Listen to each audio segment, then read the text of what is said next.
We tolerate indirect aggression in Canada, absolutely. But when it is very overt, we then stand up. Well, we tend to stand up. One expert in bullying and aggression says she was taken aback by workplace bullying allegations leveled against now former Governor General Julie Payette.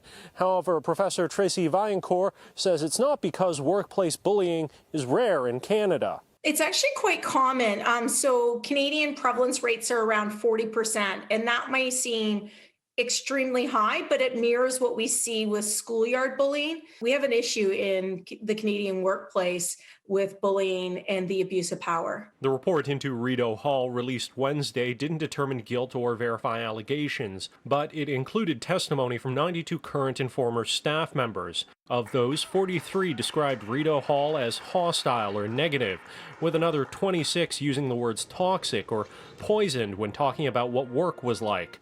Vaillancourt says the Rideau Hall allegations are unusual because workplace bullying usually looks more subtle. It's giving demeaning tasks to somebody. It's not giving them the opportunity to express themselves, excluding them from meetings, being passive aggressive about the sharing of information, diminishing their ideas, ridiculing them, that sort of thing. But it's not usually calling somebody stupid, using physical aggression against them. Julie Payette resigned last week, noting in her statement that no formal complaints were registered during her tenure.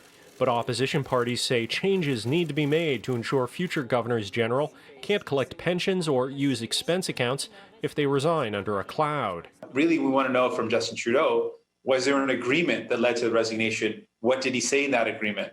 That would help us make the determination if we can change laws to address this type of thing in the future. Now, Vaillancourt adds there is a gendered aspect to workplace bullying, noting that men who behave in an aggressive or bullying manner are more likely to be seen as strong leaders rather than as bullies. But Vaillancourt says that regardless of the gender of who's doing it, workplace bullying is wrong and shouldn't be tolerated.